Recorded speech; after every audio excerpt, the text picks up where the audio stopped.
Hello, everybody. Very nice to meet you. Most welcome, our host Scott, and then myself on Calm and Chatter and Calm.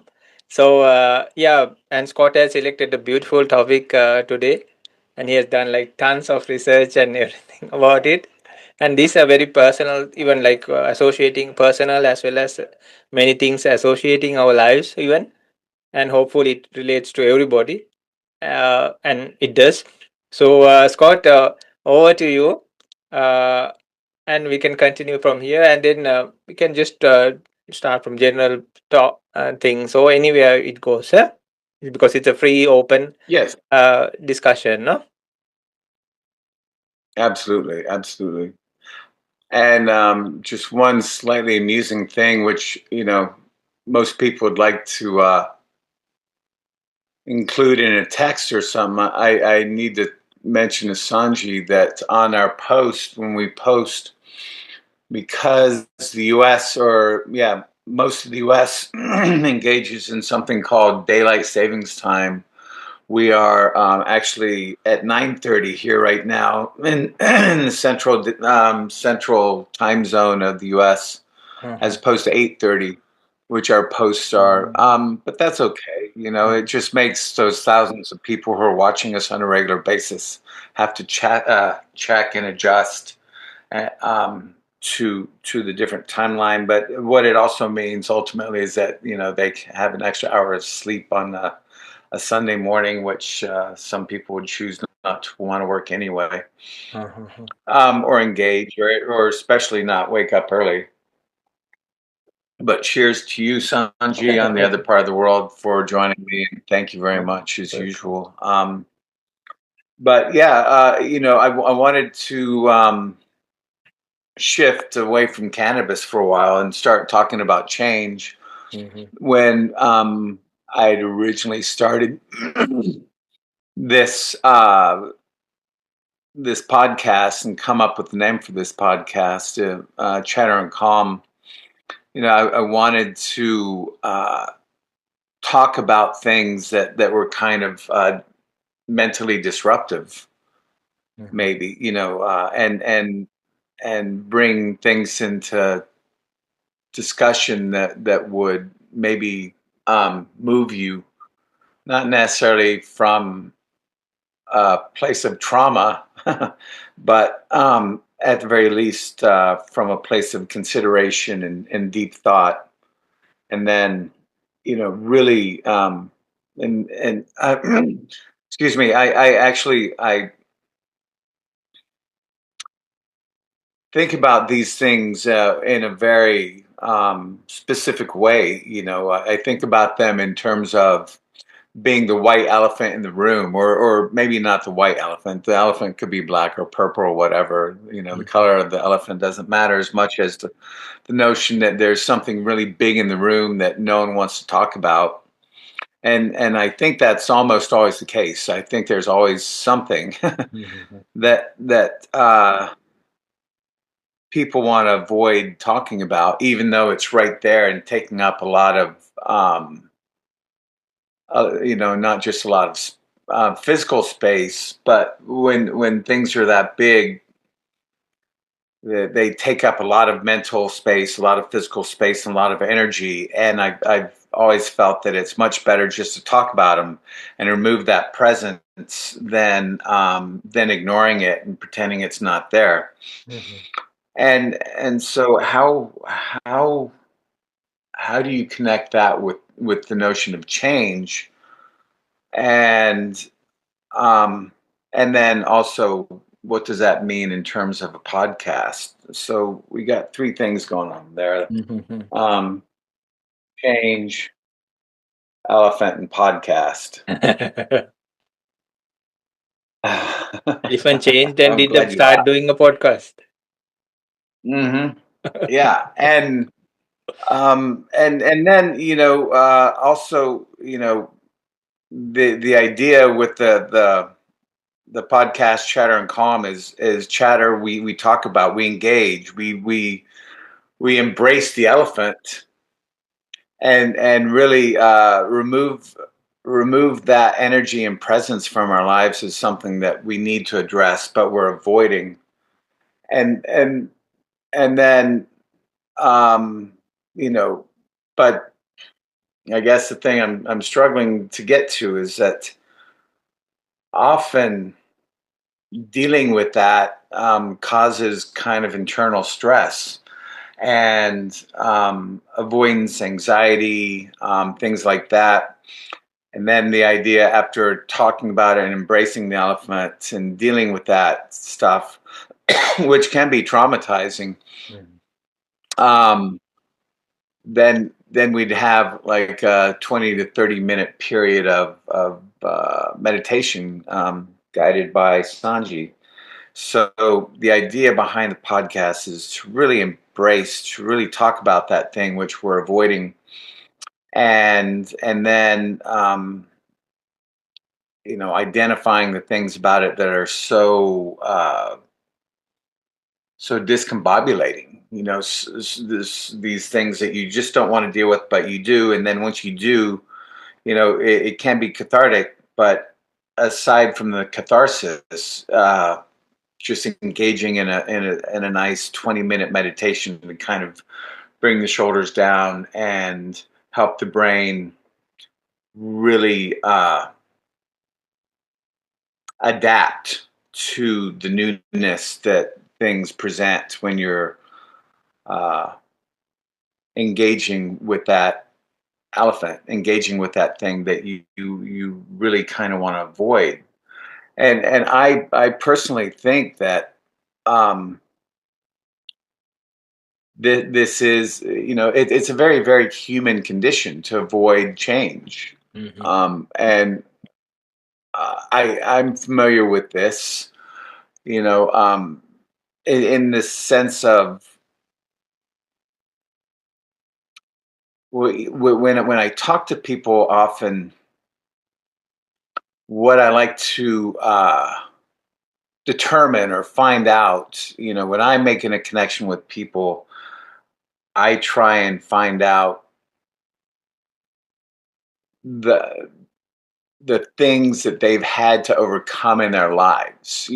I feel that the things that really interest me in other people are finding out moments, not just moments, times, things in their lives which they've had to overcome in order to get to where they are right now.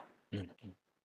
And it isn't necessarily that is the true worth of an individual, but I think, especially now, um, that learning to overcome big obstacles, or learning to adjust when you're faced with moments that require change, kind of determine a lot about the individual.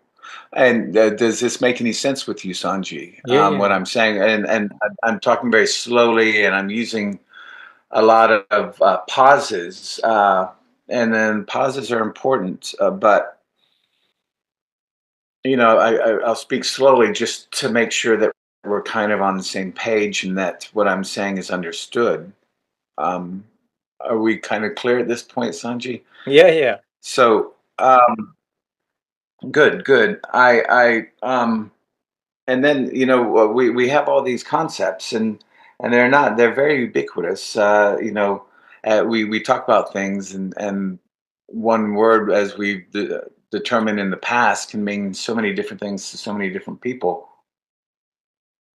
So I'll talk very slowly and with intent, and inject curiosity to this process, because I found that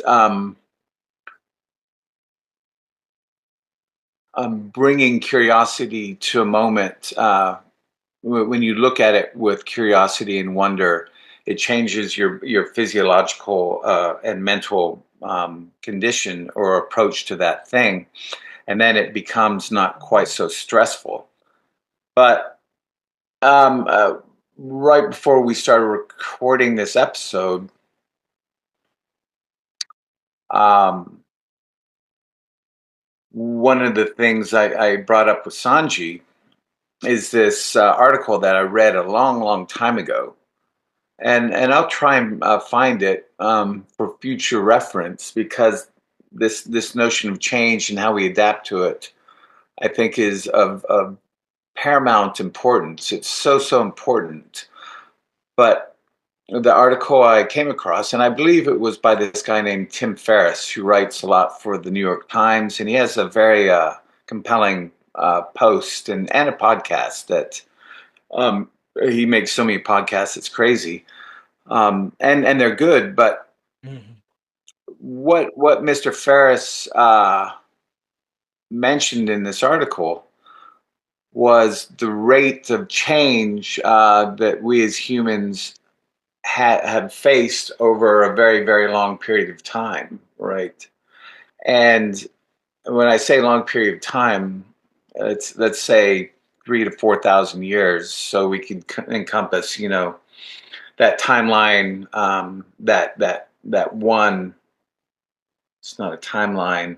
That one moment, before the death of Christ and after the death of Christ, so we can look back for a long, long time, and that rate of change for hundreds and hundreds of years is very narrow, and only do we see, um, that function changing and going up in a graph like this. So for hundreds and hundreds of years, we didn't move much. There wasn't much change. For hundreds of years, probably thousands of years, we were hunters and gatherers, and then shifting over to become an agrarian society was a big cultural change for human beings.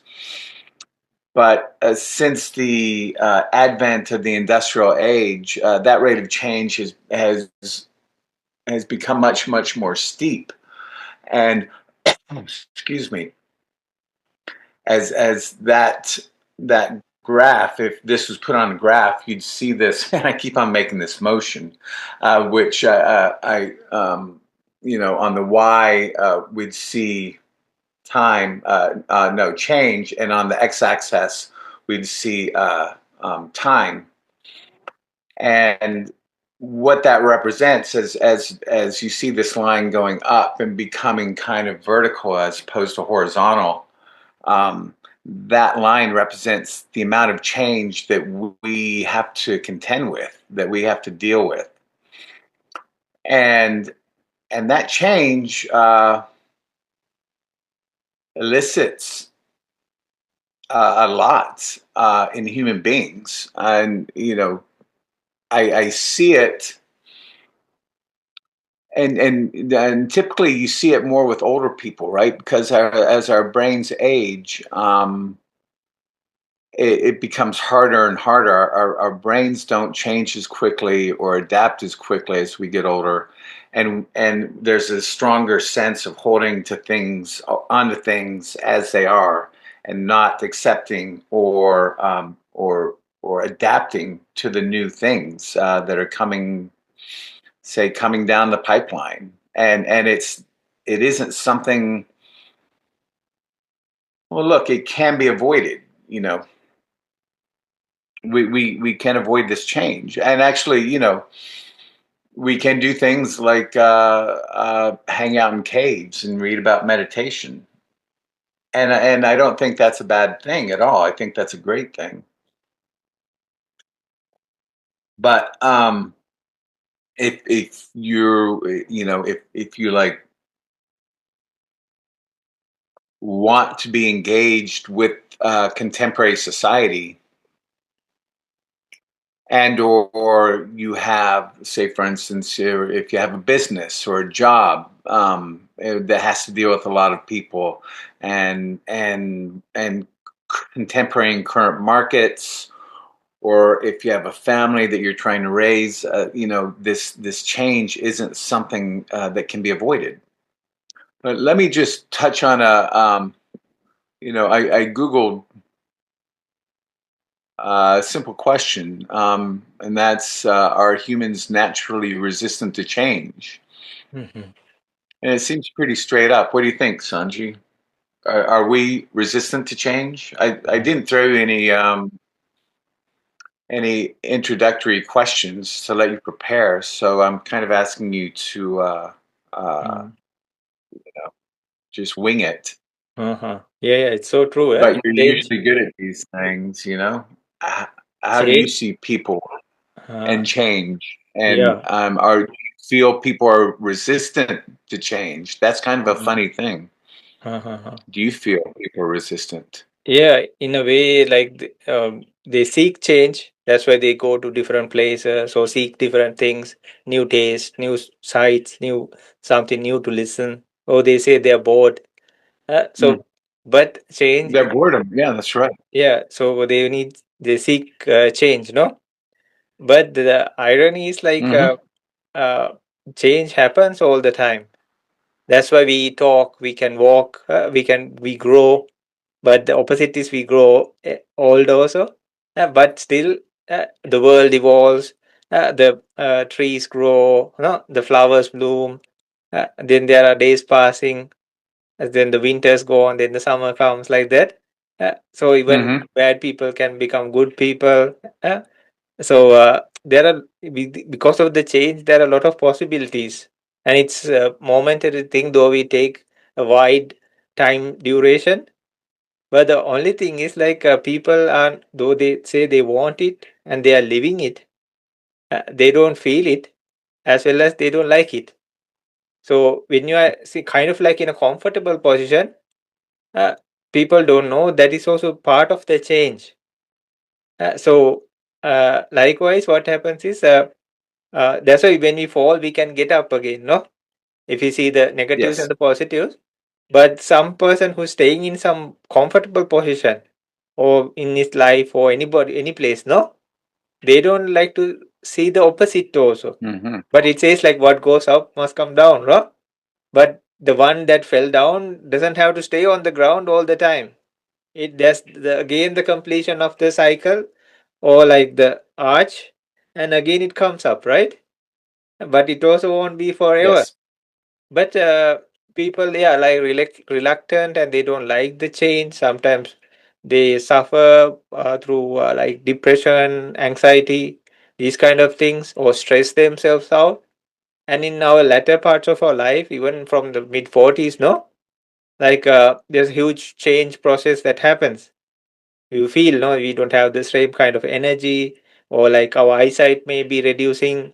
Then the memory capacity could be like getting lesser, and physically also we are not so strong as our 20s. So we feel the change happening, no?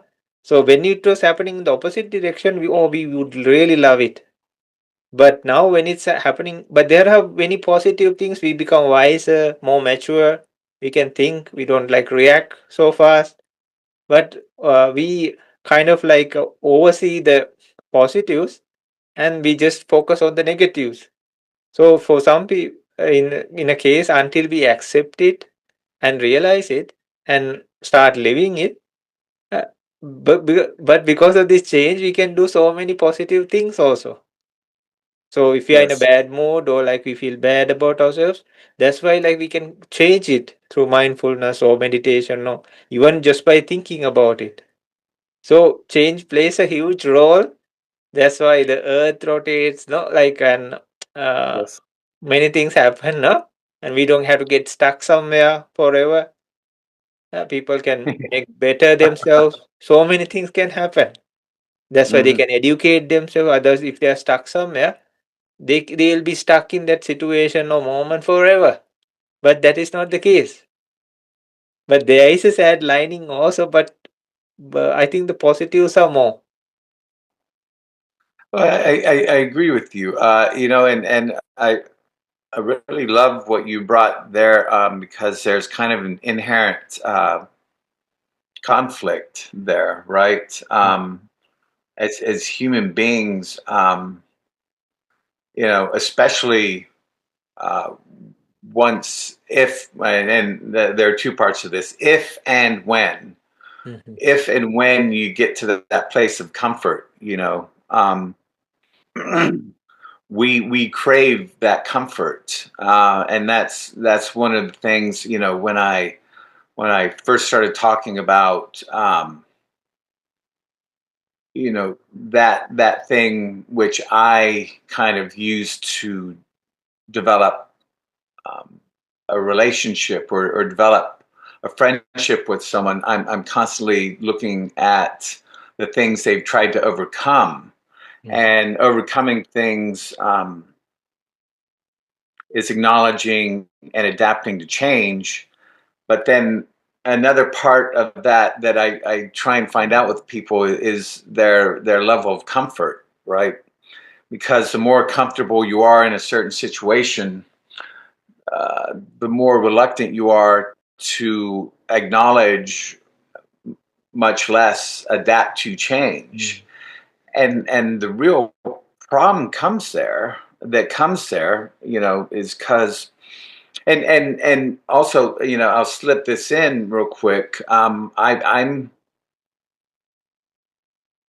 suspicious of comfort almost. Mhm. I really, really, such a profound conflict, right? Because we want to be comfortable, like when down to that point when you're in bed sleeping at night, or if you don't have a bed, your couch or the floor, the Mhm. pallet, yes, or wherever you sleep, you want to be you want to be comfortable. Sorry. You need a certain level of comfort, I feel, um, in order to be just to sleep well. And and because if you can't sleep well, then you have all kinds of other problems, health problems, mental health problems, physical health problems. All these things start arising if you don't have enough comfort just to sleep. Mhm. So it's a real challenge, right? Acknowledging and being aware of those things that you need to adapt to, while at the same time craving and needing that thing also Mhm. for your own health and for your own life. So you have these very dynamic thing pointing you in very, very different directions. Mhm. But and it so I personally try and be aware of these things that provide me comfort, but then also be aware of how striving and keeping and holding that comfort close, is necessary on one hand for healthy survival, but also on the other hand, holding on to that resistance to change can be detrimental because you can put blinders on and not be aware of the oncoming things Mhm. that will be different. And let's be honest and real. As you just mentioned, Sanji, something as simple as the changing of seasons. Mhm. We like here I'm right now. I'm in Austin, Texas. A week ago, we had temperatures hit this year for the first time up in the 100 degrees, and that's Fahrenheit. 100. I'm not sure what that is in Celsius. Maybe about 42. 42. Um, Thinking they're close, might be around 42, but um, that's very, very hot. And um, while especially if you've lived here in the past, you're going to be familiar with dealing with these temperatures. But dealing with these temperatures requires a big difference in the way you go about your day-to-day activities.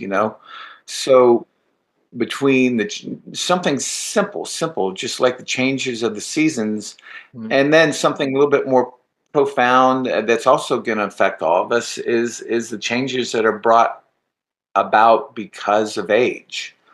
So you have two things that are always going to be happening that you can't do anything about. You can't change the way the seasons change, Mhm. and you can't change the fact that we get older. So while we want the comfort and um, you want that ability simply to be able to sleep, you have to also be conscious of the fact that you have to constantly adapt. Mhm. Even if it's adapting to something that that thing that you're familiar with, and I'm referring specifically to the seasonal change. Um, we're also faced with another type of change, which is going to be very, very, it's going to hit all of us. And but it's also kind of scary in that it's going to hit us all a little bit differently, and that's the change brought about because of age.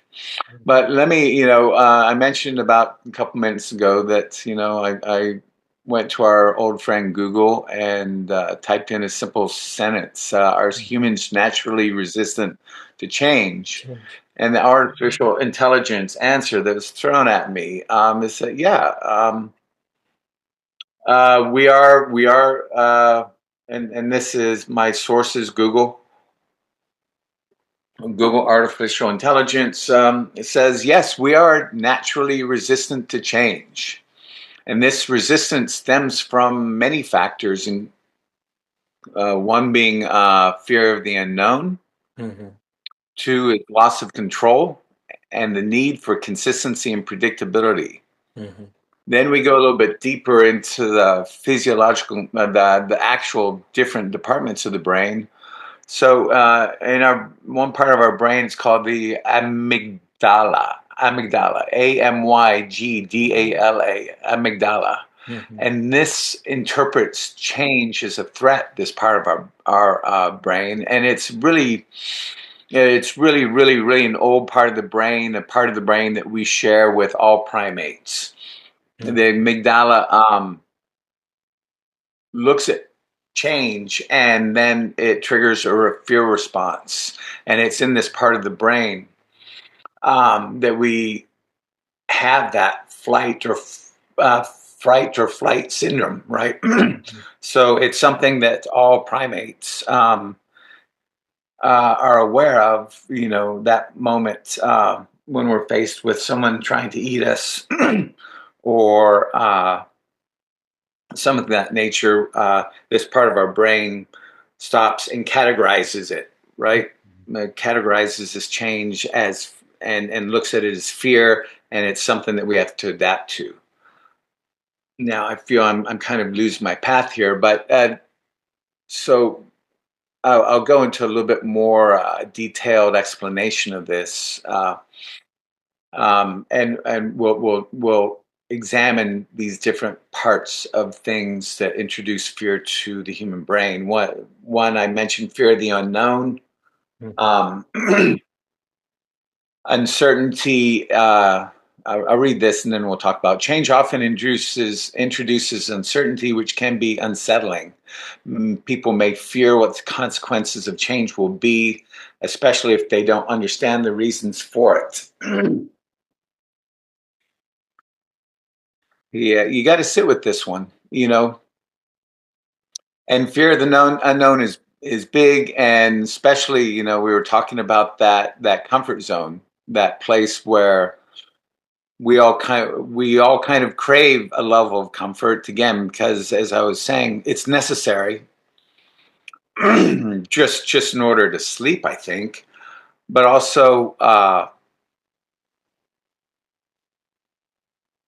and I'm sorry, and I'm sorry for the pause here, because fear of the unknown is so big, right? But if you accept that there's going to be a certain amount of change, and there, let's just breathe into that one and acknowledge it, right? Because change will happen.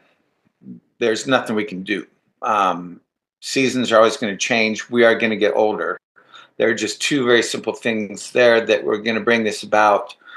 And the reason I'm trying to go about this slowly and methodically, and let's also introduce wonder into it and curiosity, and instead of making it this thing that we cannot face. There is change. There is unknown. Um, and I'm trying. Well, what I'm trying to do, Sanji, is not speak pejoratively about this concept of being afraid of the unknown. And I'll be much more, I'll define this phrase pejoratively. I don't want to talk about fear of the unknown and people who are afraid of the unknown in a negative tone. That's what I'm trying to avoid, because things will change, and I personally feel that it's better to mentally be aware of that and expect it than to constantly um, seek your salvation in the comforts of a blanket and a pillow and a small dark closet, right? Because I think that's the only place you're going to be able to go to um, avoid dealing with different things that are going to come about. Mm. And I don't think that that's viable. I think that as people, if you're going to be a part of society and humanity, that you have to, one, expect, and two, honestly deal with and embrace change. So I've spent, it feels like I've spent a lot of time on fear of the unknown, and I want to remove that fear, and because it's going to happen. Let's move on. Loss of control, and loss of control, I'm throwing in the same category as fear of the unknown. Um, and I have a lot of people in my life who are all about control. And um,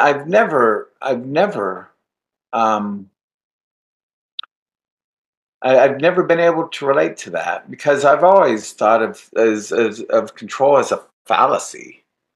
We don't really control anything. What we control is our reaction to things. But that we control every factor in our life is just something that that's something that we have to come to terms with. Because you'll be perpetually disappointed by trying to minutely control every facet of your life in order to get a certain outcome. Yeah, this control just seems um, like a waste of time. Although I see so many people engaged in that process. Sanji, is there anything that you recall from your studying of the ancients and meditation that puts, and I'm talking about this idea of control. Mhm.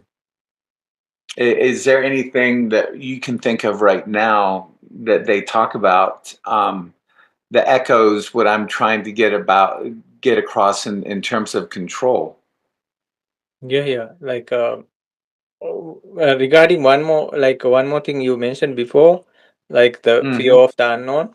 I'll just add some few points. Like that's why we are sometimes scared of the darkness because we cannot see, And if Yes. somebody covers their face for some reason, then we don't know whether they are smiling or frowning, and then we don't know. So Mm-hmm. people are afraid of the unknown. So even animals, no, like if you go near a pet and if you do something they are not very used to, or just freeze, kind of Mm-hmm. like they don't know what to react or how to do, no.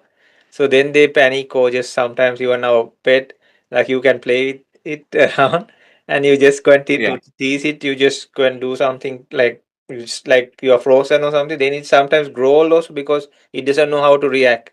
It's kind of Mm-hmm. funny. not to make it afraid or anything, but it doesn't know what how to react.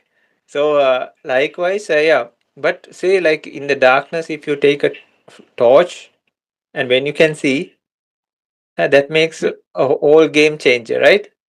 And now you Mm-hmm. can, and when things that you are afraid of, like you can see what they are. No, is it true or is it just if was it just a leaf shaking or some sound? Mm-hmm. Then I thought maybe it was a ghost, but no, it's not as such. So coming back to control, Scott, yeah, it's so example they say like when the mind takes control, it becomes Yes. like a very bad master, and Ah. we become like a slave of it, no? Mm-hmm. But when we become the master of our own mind, the mind becomes a great servant. So likewise, they talk about control, but overall we cannot take charge or like control of many things. For example, the climate or like water, Great, rain, great example. Yeah. sunlight, uh, or the Mm. sun. People might try many things not to do, but they cannot even face like a natural disaster even, no? They can do like things to like protect themselves or move, evacuate, these kind of things, but yet like there are not people who can stop them, right? How powerful they Mm-hmm. seem or what they say or technology wise or anything.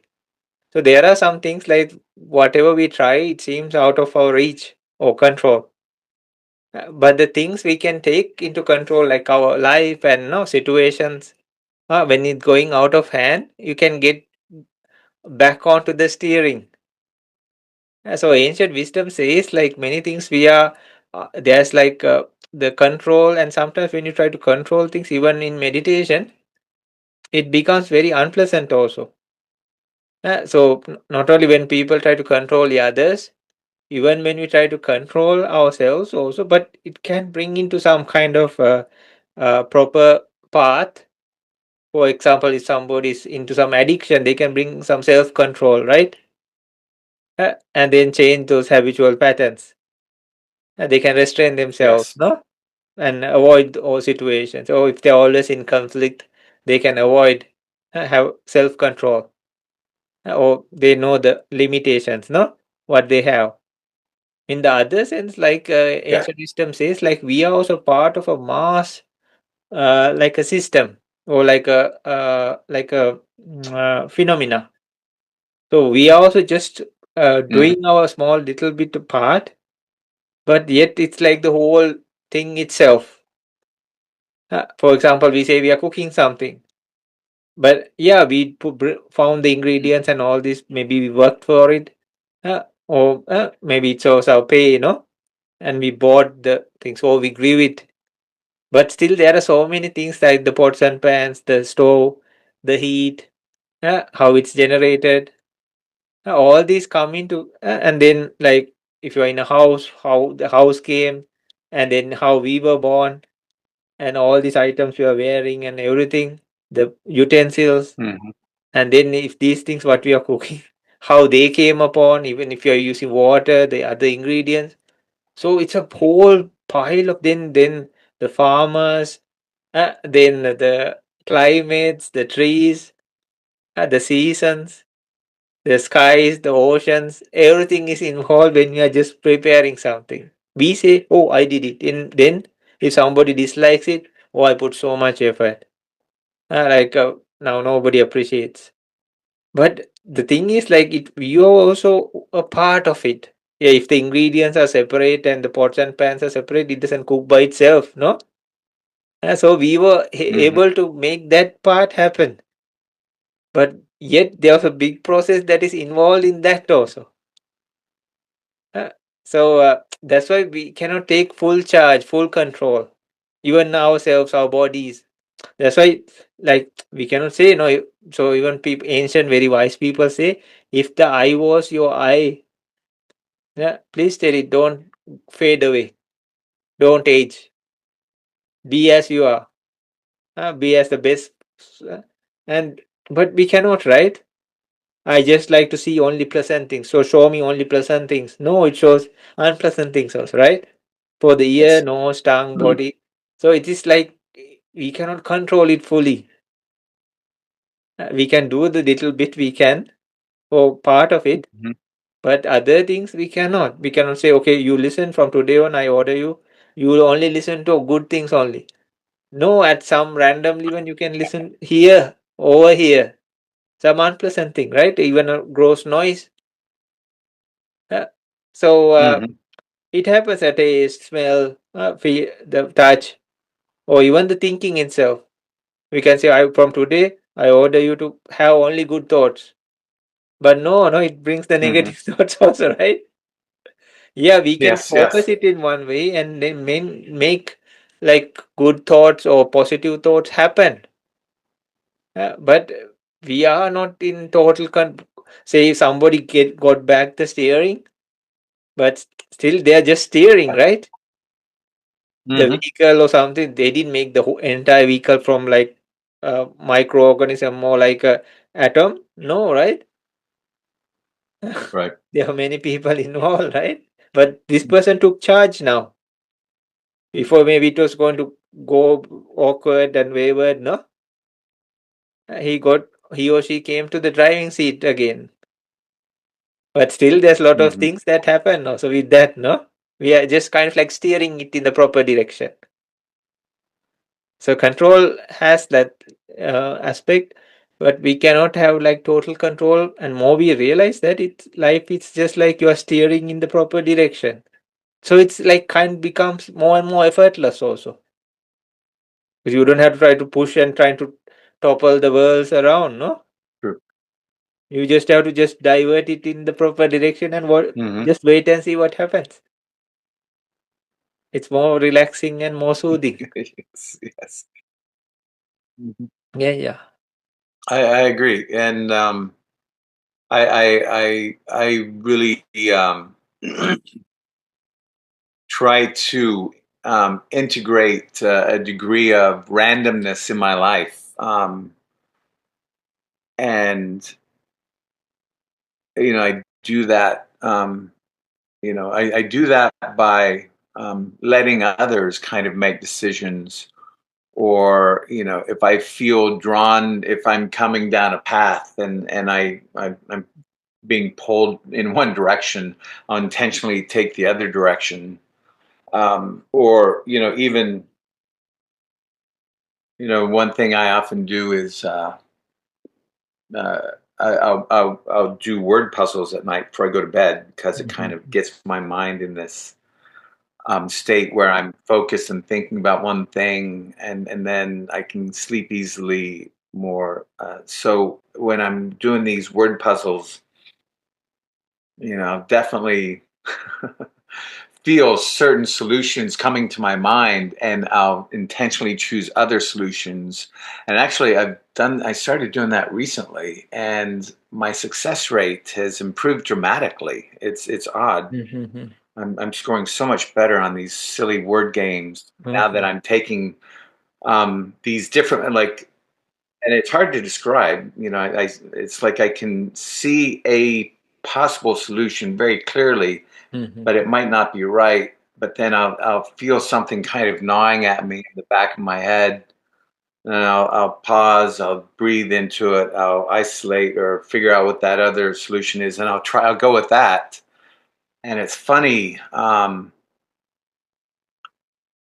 How much better my solutions are now that Mhm. I'm kind of in, and I'm calling that incorporating more randomness.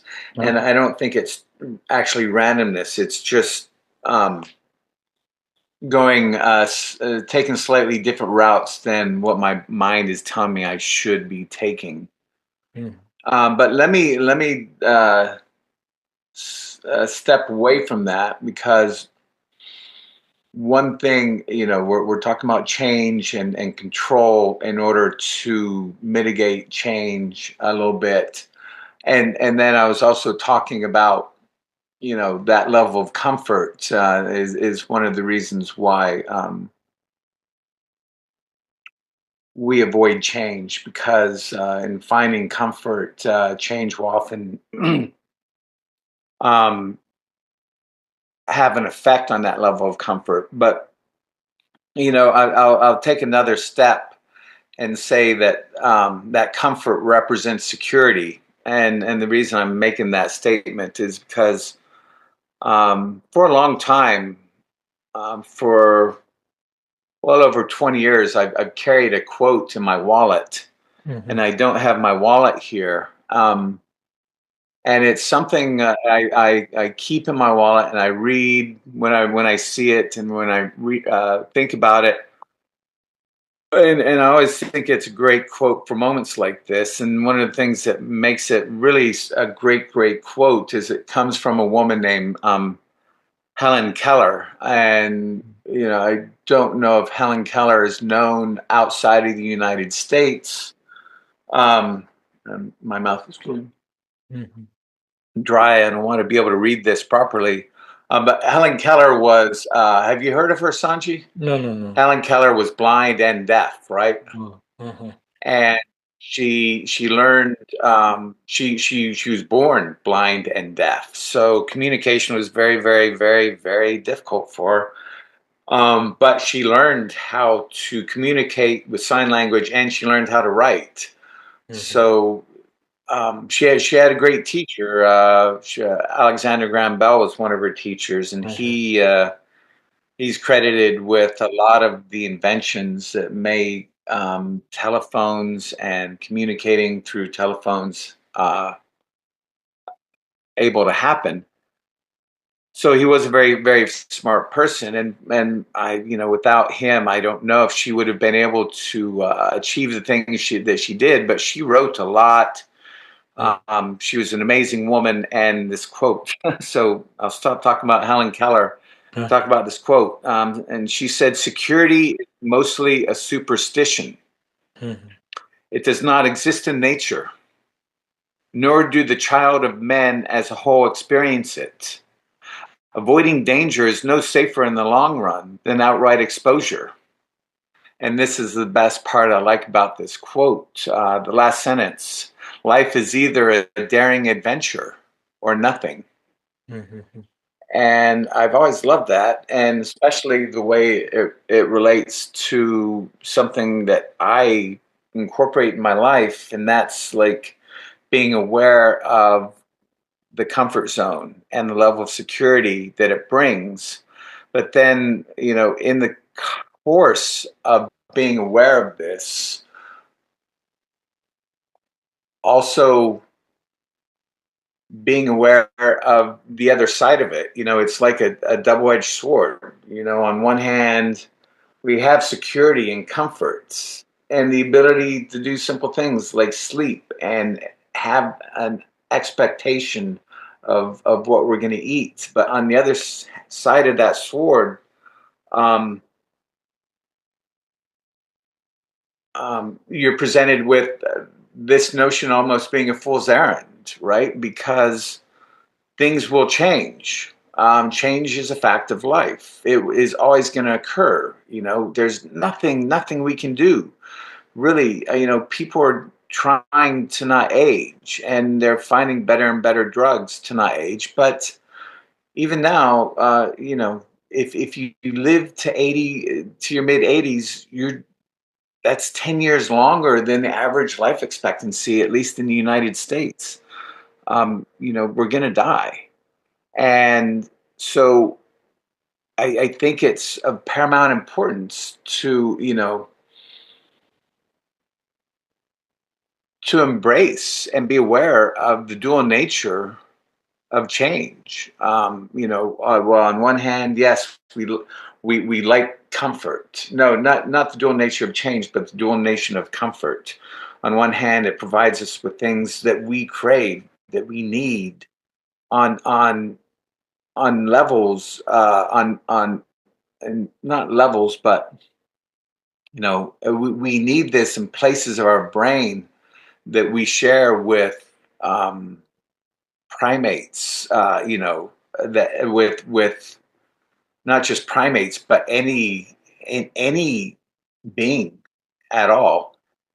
Yet those things that provide us with that are also the things that at times will prevent us from adapting.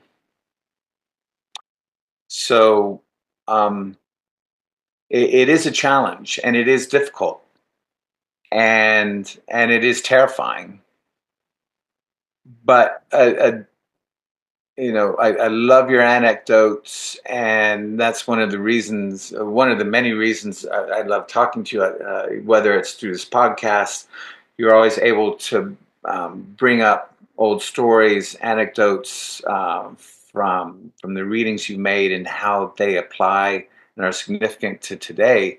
But this is one of those things, and I guess also the reason I'm bringing it up a lot right now is that throughout the world right now we're seeing a lot of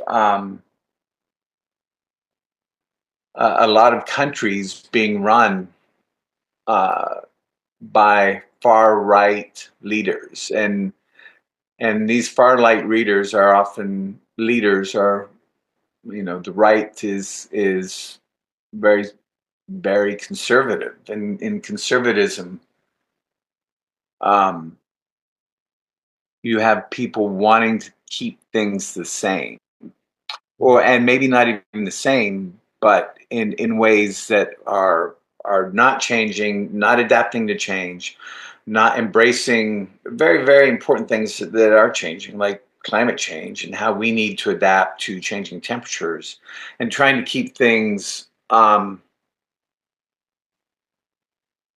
the pitch is, especially in the United States, that horrible, horrible, horrible phrase, "Make America Great Again." We're seeing attempts to um, put the United States the way it was a long time ago, and and I feel that's inherently wrong. Just for the facts that change is inevitable.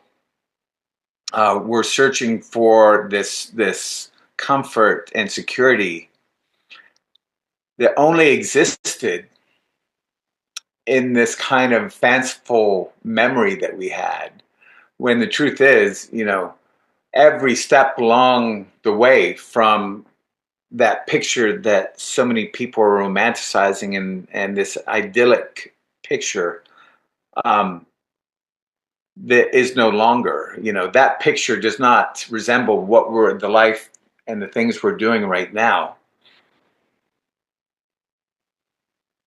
And it doesn't because it had to change. But neglecting or pretending that that change didn't occur only creates bad things in our lives. And I'm going to start. I think pretty soon we need to stop this, because this is opening up a lot of things that I'd like to talk about in future podcasts. Mm-hmm. But let's keep in mind this notion that one, change is necessary and inevitable, but there is that double-edged sword notion of comfort and how it relates to change. Like I acknowledge and want and don't want to argue with anyone that comfort is necessary, but I do need to impress upon everyone that change is necessary, because it's always going to occur, right? Mm-hmm. Seasons change, and also people change. People change mentally as they age, the brain changes, and that this process of change, which is occurring at a faster and faster and faster rate, is going to have lots and lots of effects on people. But as you were saying when you spoke about 15 minutes ago, Sanji, that change, I agree with you, should be looked at as potential for changing for the good. This, if you aren't afraid of it and shun it and say no change, no change, I only want things to stay the same, that's kind of a trap. And you need to approach it with wonder and curiosity, because all this change, while it is very disruptive, it can bring about positive, good things in the future. Mm-hmm. Okay. So is that okay, Sanji? Do you Yeah, yeah, feel we please. could meditate for a little Uh, bit now? Because we have taken about 30 minutes, and um, I do feel the meditation is equally important as my rambling. and then let me remind a nice story about change. So there was like a elderly father who passed away, it seems, and he had two sons. So Mm-hmm. then one, yeah, and then what happened was like they split the inheritance, no, of the father, and then finally like they split Mm-hmm. everything, and they found a particular box, uh, and then in that box when they opened, because they evenly split everything, right? Mm-hmm. Then there were like two rings, it seems. One was like some gold one with like diamonds embedded onto that. Other one was just a blank, like a silver ring. Uh, And then the elder one was kind of like on the greedy side. He said, "I'm the elder, and usually I'm sure like my father was supposed to give this to me. Eh? So give it to me." So the younger one, he said, "Okay, sure, no, you have it, no." But it says like the younger one was Mm-hmm. wise, and he thought maybe like father easily could have put like two similar rings, right?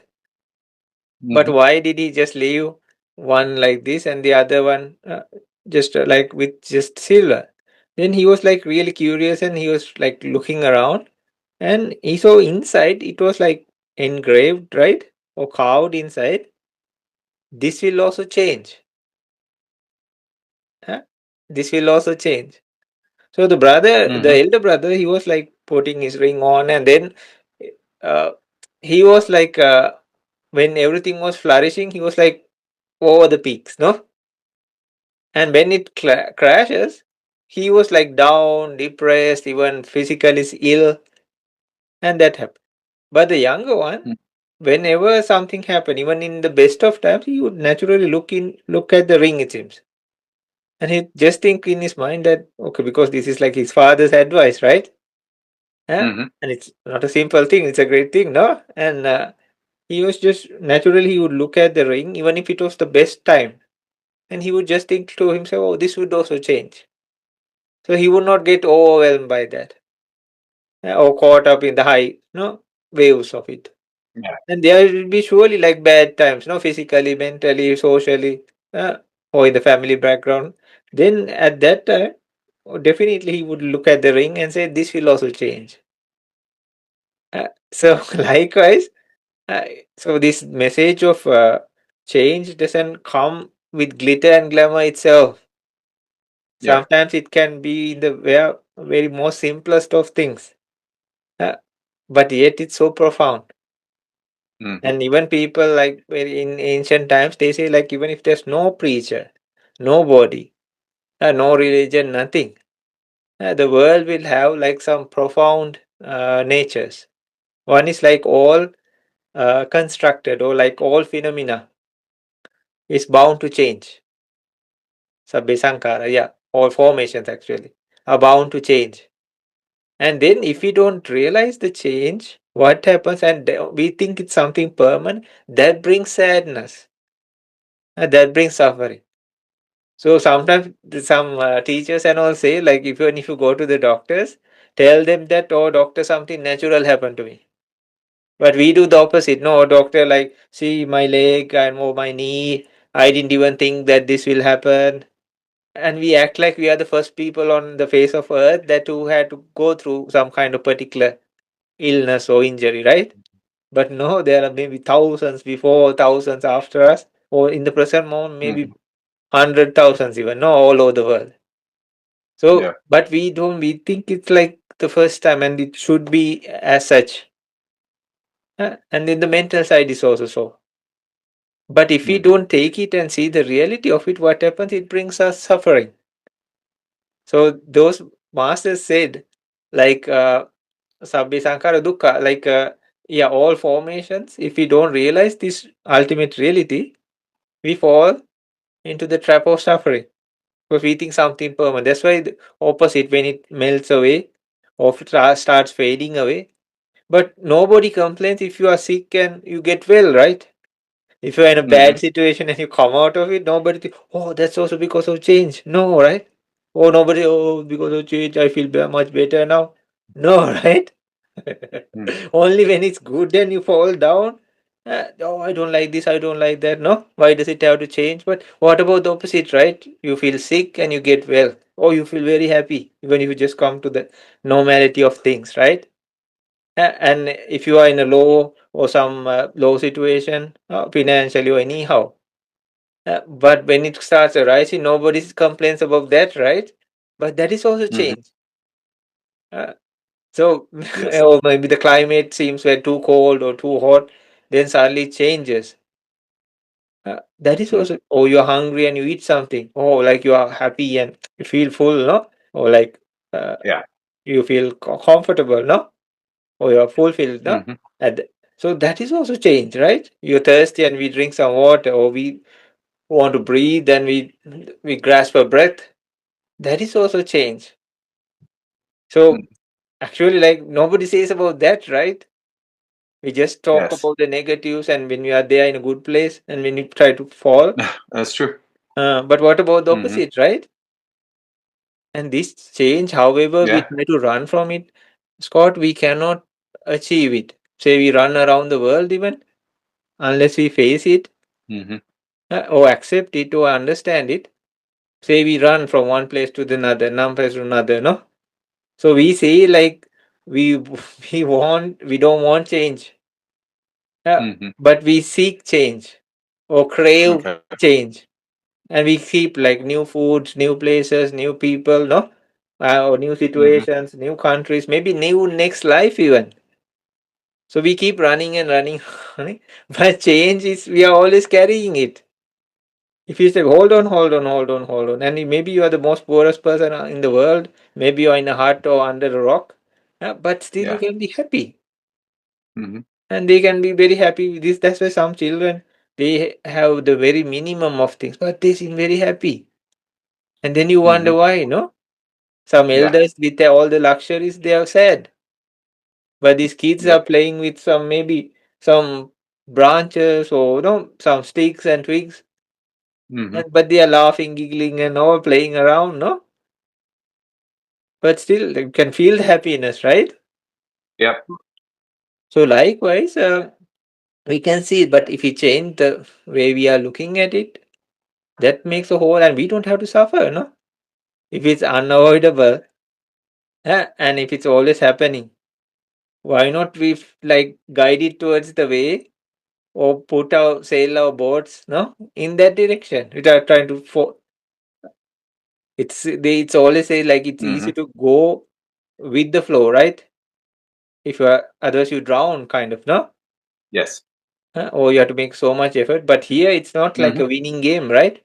Because it's easy to like use that flow Right. and go to the destination you seek, right?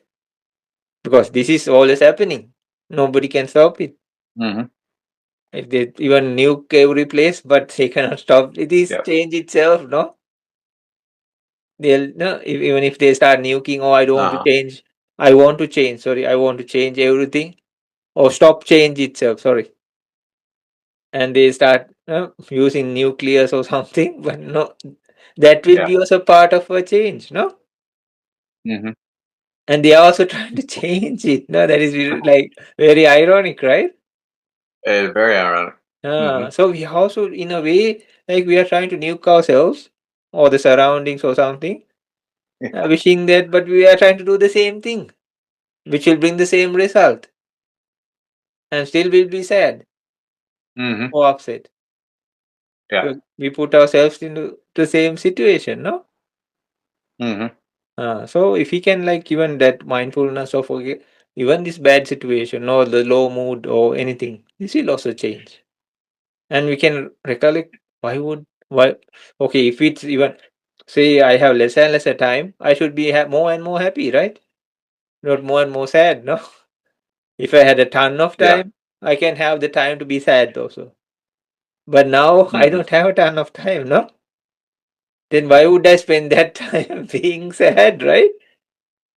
What is the purpose of that? It's like, wasting the small time we have even, right? Not the small mind, uh, Mhm. but it's a waste, no, of time. Yes, it is. uh, That's such a good point. Yeah. Yeah, and you know, as we talk about these things, you kind of discover these um, internal conflicts, you know, mhm, or and they're not necessary. Is the thing, like you're saying, um, people will just really cling to that thing that makes them unhappy, you know, mhm, whether it's not necessarily a physical thing. It's just often an idea or a notion and you know having a free couple minutes and then focusing on that thing that makes them miserable when they have the ability that they have a choice often, you know, really.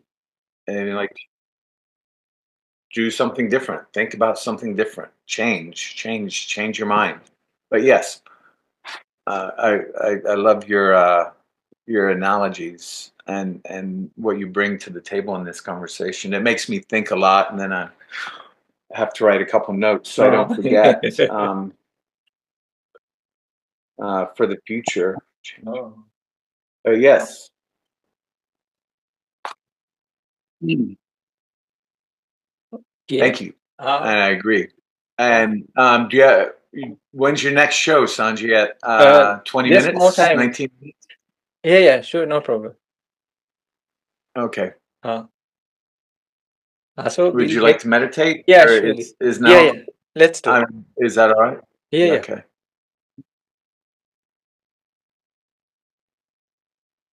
Okay, so let's use change and then to change our minds, the way we see things or experience things, and bring change as wholesome minds for the unwholesome, and for the stressed minds, relaxation and wisdom factors if we are like in some kind of blindness. So move your body, your head, your shoulders, maybe your arms, even you can move, shake your hands and feel more comfortable, more like uh, loosen up the body. So what we are doing is we are actually using the flow to divert it into a particular direction, just like electricity or water, our pipelines, the wires. It guides it to a specific, maybe utensil or equipment, or the pipelines guide it to the shower or commode or anything like that, or the wash basins or the kitchen sinks like that. So we are diverting our physical energy and mental energy to bring more happiness, peace. And this is also part of change. But consistent practice makes it more powerful. These waves after waves or ripples after ripples becomes more and more powerful. That is also part of change. So take a few deep breaths. All these are part of change. Breathing in from the nostrils, take a deep breath and slowly releasing from the mouth. And what you can do is you can take a breath and take a breath on top of that breath. So it brings a boost of energy, sudden energy. I just show you. Yeah, exactly. You take a small deep breath, and then within that, you take another breath, and just try that and see it like a boost of energy happens. Then you release from the mouth. Usually, we take one breath after another. You take one in breath, Keep it in, and on top of that, you try to take another breath. Uh, there's a different impact, right? And then you slowly release. That's like there's a boost you feel.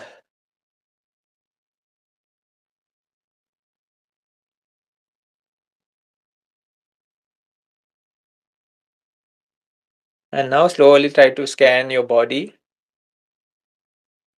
from head to feet. Try to loosen up each part of the body from the upper part of the head. You can use a circular way, your forehead and all around. Then your eyebrows, just let them to drop on either side. And then focus on the back of the head also. Then the nose area with the cheeks and back of the neck or lower part of the head. And then the mouth region, the teeth and the tongue. Then slowly moving down to the throat, front part of the neck, back of the neck. And even now, attention falling upon these parts, there's a huge change. Like the sunlight meets the snow, or when on a very hot day, you put some water onto you. That starts cooling that specific area. Then the shoulders, if you want, just let your shoulders loosen up. Just feel, get to know your body very well. And that also brings a lot of insight. It's more acceptance and understanding than rejection. Then we don't have to get caught up in sadness. We accept as it is. And we are grateful also. Oh, you say, help me all this time. And these are my things I can do, which I'm still grateful. And even if at some point it comes to the bare minimum, we will be still grateful because we are able to do something with it. You can drop your shoulders by putting your hands either on either side of your body, or you can directly drop them right in front of you as if they were made of rubber. What we are trying to do is we are trying to remove any excess effort as well as excess or any tension. Then relaxation happens. But this is also guidance of energy. We are not in, yeah, we are letting the change happen. We are also another cause of it, of millions of causes. And then slowly to the chest area, upper back, abdomen, lower back. Then you can select like arms also, the upper part of the arm, middle part, all the way right up to the fingertips. Try to loosen up.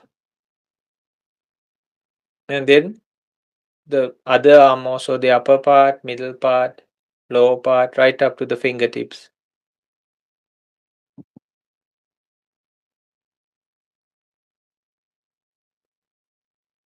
Just let relaxation happen.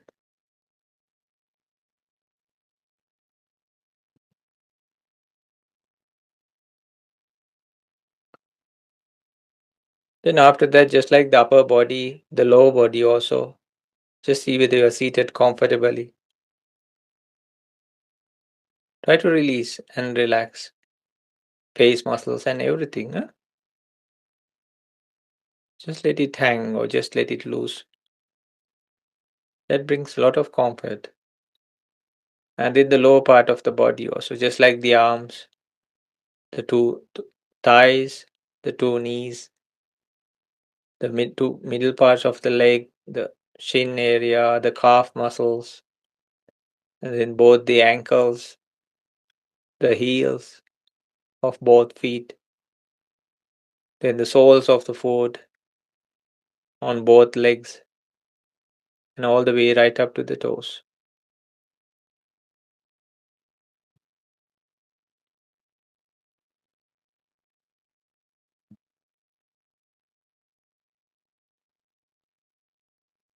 So the whole body we try to release and let go of any kind of excess effort or excess tension or any tension. Now slowly bring your mind to your heart region and just stay there for a while and see how it feels.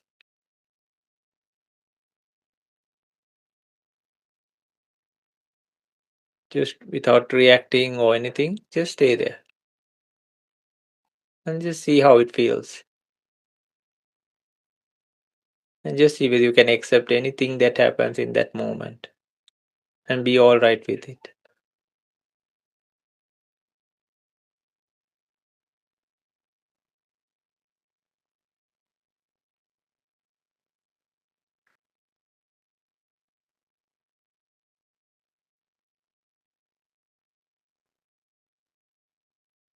Now slowly take your attention, slowly but surely, out of your body, any area, maybe just out of the range of yourself or near proximity. Just take your mind or attention, or just take it even out of the room or the house, even by focusing on something maybe you hear, or it could be the wind, or just by remembering something that is still outside, maybe a tree, a house. But don't focus on specifics like people or something like that, but just in general, anything that is outside. Just try to take your attention to that area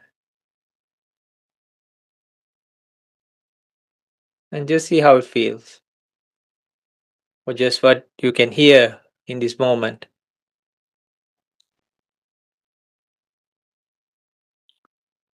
And just see whether you can witness the change in there. Maybe the sounds come and go.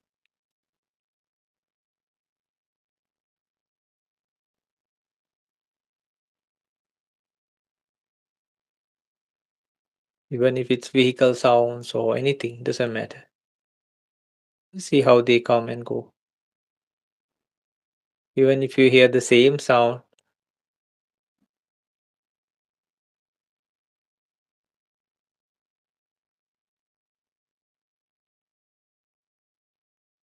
here I hear like a dog barking, but it's like coming and going, the sound. That's also change. Just see whether you can witness just like you were witnessing things while you were in the heart region without getting caught up in it. Just observing at peace.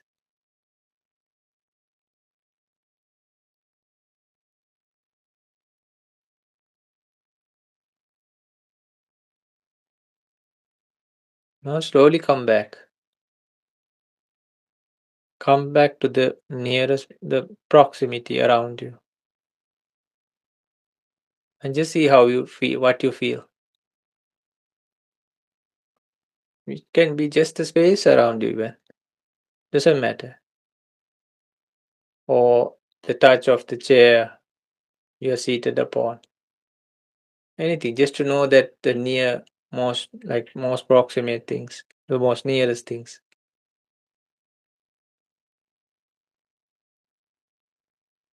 And just see, even if your attention changes, just witness the change in that.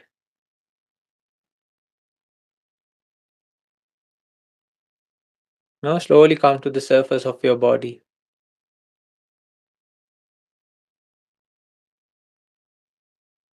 and just see what the body can feel now.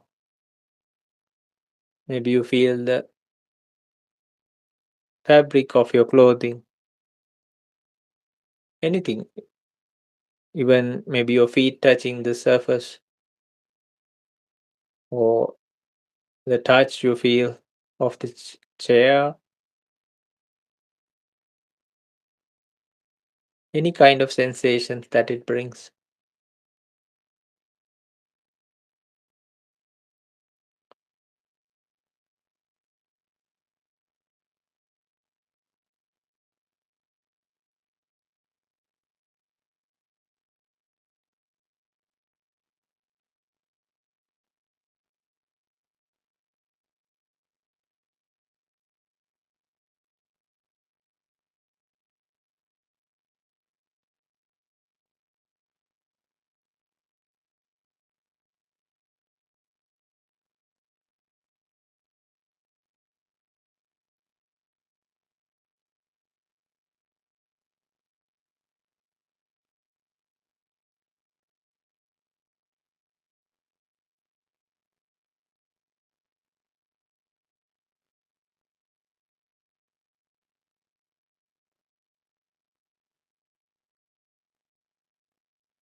Try to feel the sensations, whichever even if it's unpleasant, doesn't matter, or pleasant, light. It doesn't have to be good and nice, and there's no like permanent good or permanent bad or comfort, but we can rest within the uncomfortable also.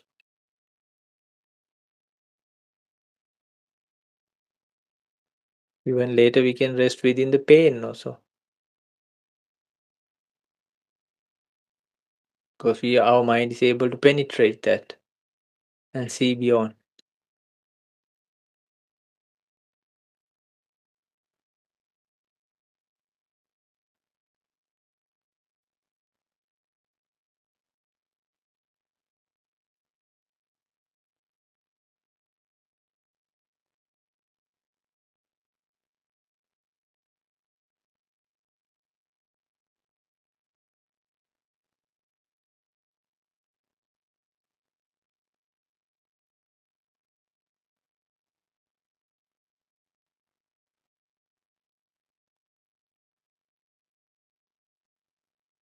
And if you feel particular sensations, see how they come and go, arise and pass. If it's pleasant, it's also okay.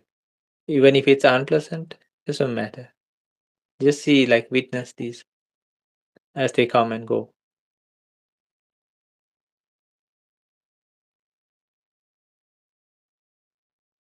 More we get used to this, the acceptance happens. Then we start working within that or with that.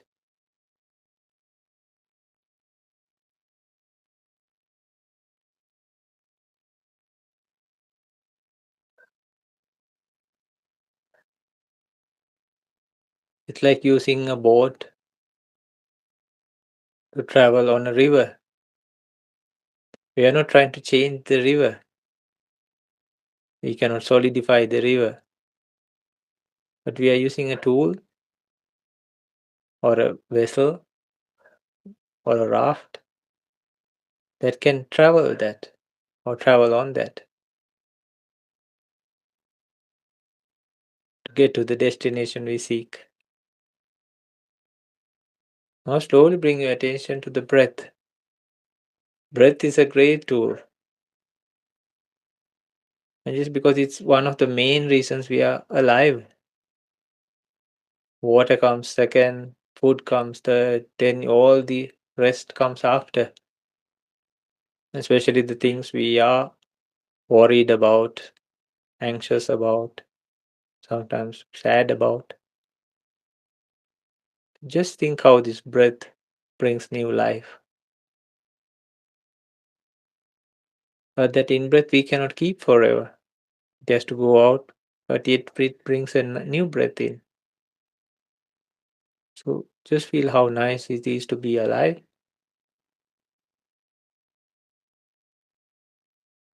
This is a very seems a very small thing, but if this doesn't happen, we are done for.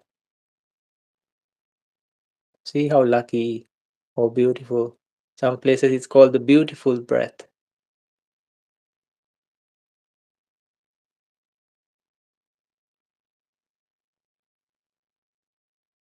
Just experience how wonderful.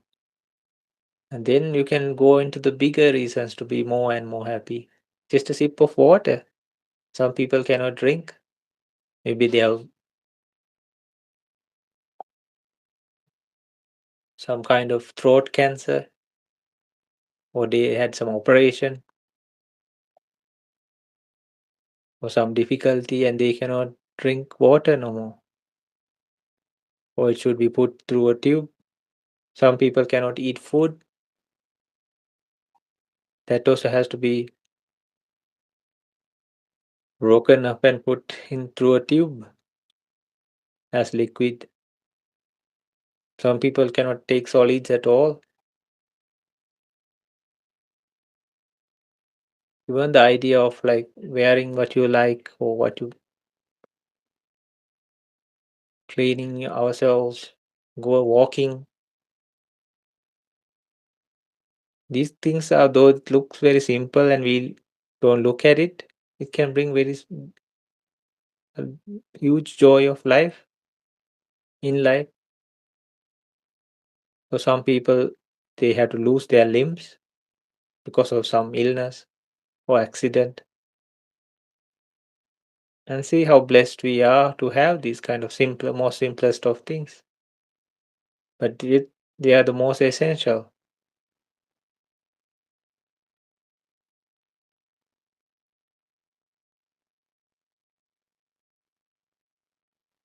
Life is like a handful of water.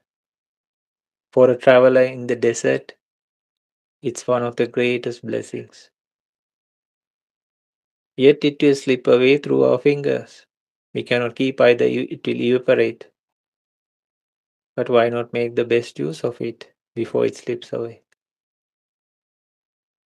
We can drink it, we can give it to another person, give them even life, animal, plants.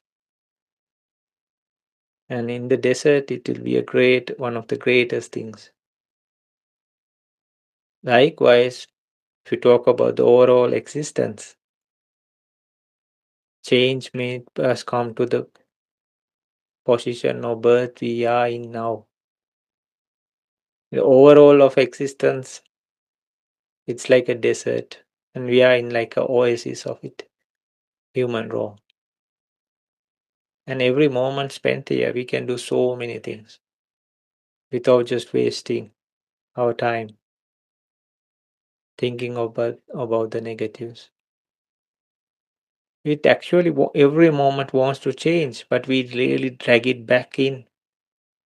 So now look at your thoughts, how they come and go. But you just be observer. You try to separate yourself from it and just see like you are looking at the sky and the wind will bring different clouds to your mind. But just you'll see them as they arise, they will pass.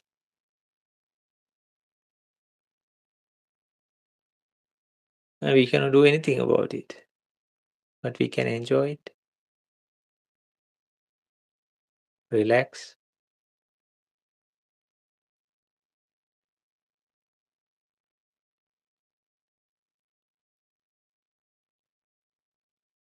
and finally, with this beautiful insight and message, and trying to deepen our awareness, mindfulness for the most simplest of things. Let us wish from our hearts, may all beings be well, may all beings be happy, may all beings be peaceful, may all beings be well, may all beings be happy, may all beings be peaceful, may all beings be well, may all beings be happy, May all beings be peaceful. Just like we are trying, may everybody understand change and how change can evolve people, mature people, and make them wise and strong and do so much to humanity and embrace change itself. And through that, we guide the forces of or the energies of physicality and mentality to the direction we seek. As a great captain of a ship who guides, avoiding the icebergs and everything, or the dangers on the ocean, which are the parts of the ocean. And he or she knows that the ship is also not forever.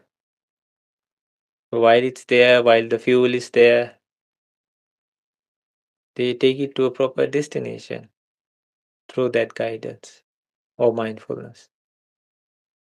So likewise, may we as well as everybody be able to get the maximum use of this human life and guide it to the most useful destination or goal they seek. And we don't have to waste our times on the negatives. With those pure intentions and thinking and making a strong determination to have a very strong practice. So if we feel these things, always better to intensify our practice than loosening it up. And we can use that time we are spending on the negatives to use it on a practice, which is very wholesome, good karma, and it guides you towards the destination you want. With all these things in mind, let us slowly open our eyes and look into the day with a bright new viewpoint and in the intention and idea of carrying this very positive energy all through the day, all through the week, all through our lives.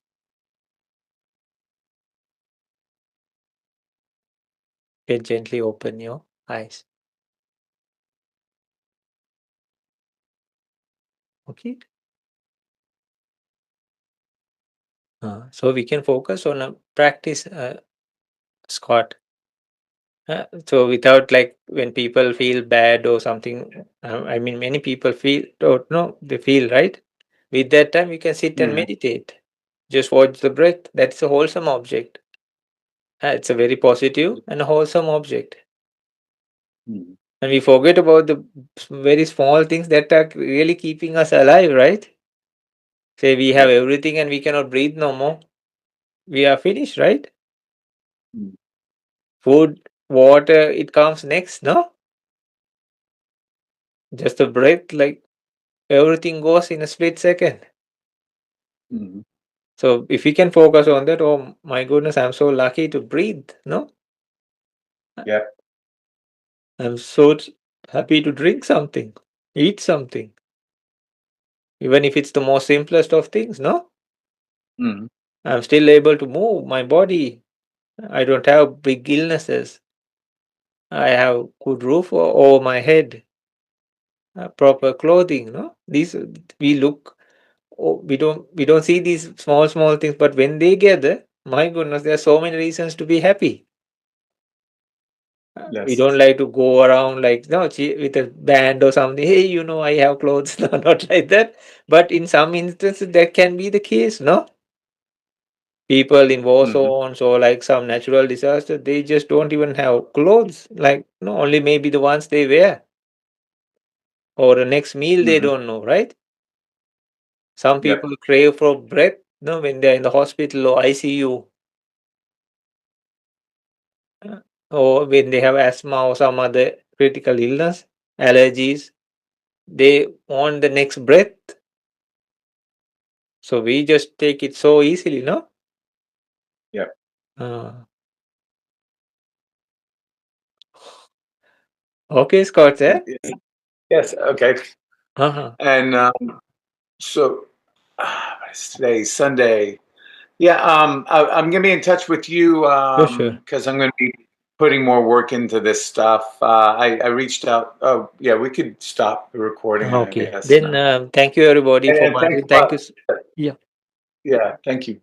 Thank you, Scott, You for like sharing all these, and then thank you all for like listening, even if somebody listens later on.